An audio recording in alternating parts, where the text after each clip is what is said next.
Hello everyone, I am Josie Stiles. I am a second grade teacher at F.E. Burleson Elementary and I've enjoyed this class so far. But the book I wanted to share with you is Charlotte's Web. Charlotte's Web is a favorite in second grade just because it's one of the main characters, Fern, is about the age of most second graders and they can relate to having that favorite pet and taking a liking to, and just the way the story goes. So here we go, Charlotte's Web, one of the best ever.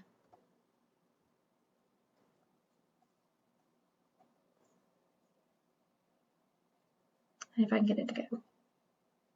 Charlotte's Web is a classic in children's literature.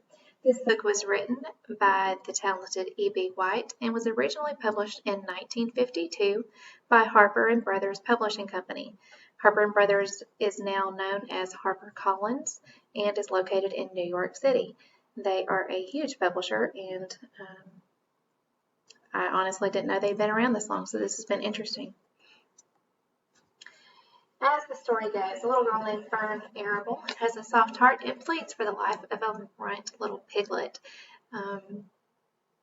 Again, this was written in 1952, but has since been made into a movie. So the pictures on the left, you see one on the top from the movie. This is Fern and Wilbur. And on the bottom, you see Wilbur with Charlotte. But Fern names the piglet Wilbur, and they become very close, spending many hours of the day together. Fern's father lets her keep the pig until he's too large and he's sold to Fern's uncle. Fern's uncle has plans to raise the pig for slaughter, but Fern is not about this, and she begs and pleads and continues to go see Wilbur each day. And as Wilbur is living at his new home, he is sad. The other animals do not speak to him, and they're kind of rude to him, which is kind of funny because, you wonder what animals think of each other, but in this, they're actually speaking to each other. Wilbur is finally approached by Charlotte, who is a barn spider, and Wilbur finally discovers that he's being raised for slaughter. He figures this out, and he seeks Charlotte's help for a plan to save his life. Fern visits very often at first, but then she begins to grow up and she has other interests, and this makes Wilbur sad also. The summer is passing and Charlotte seeks a plan of spinning words or short phrases into her web and creating a large tourist attraction out of the barn. Wilbur is taken to the county fair, and all the excitement and attraction causes him to win a special prize that in the end spares his life. Charlotte is a true friend to Wilbur, and she saved Wilbur's life while she was losing her own. Charlotte sent her special egg sac back to the barn with Wilbur for her tiny spiders to hatch, and many of them leave ballooning out of the barn, but there are 3 that remain to take up residence in their mother's old doorway and continue to be a good friend to Wilbur.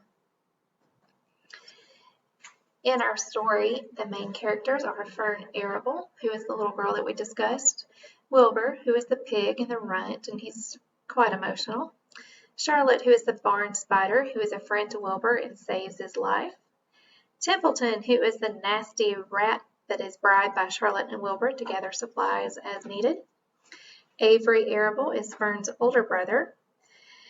Gotta have that older brother character in there. Homer Zuckerman is Fern's uncle who takes Wilbur into his barn.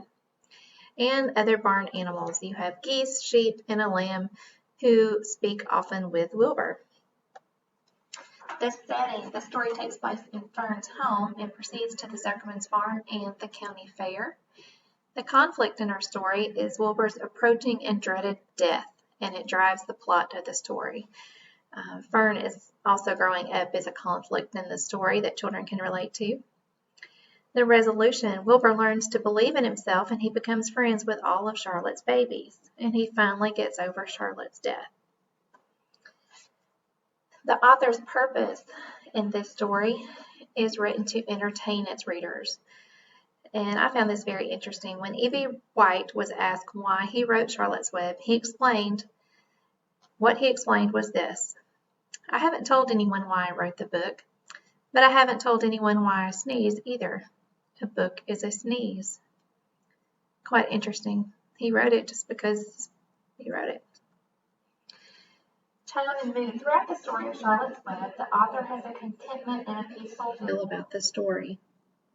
The mood changed throughout the story as different things happened, and we became excited when Fern was able to keep Wilbur, and we also became very sad and nervous as Charlotte was trying to save Wilbur's life.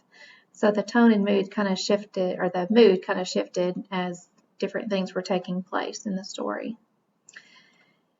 But I strongly recommend this for all second graders. It's a must read, and even older too if they have not read it. It's just one of those classics. Hope you enjoyed it, and reread it as you can. Thanks.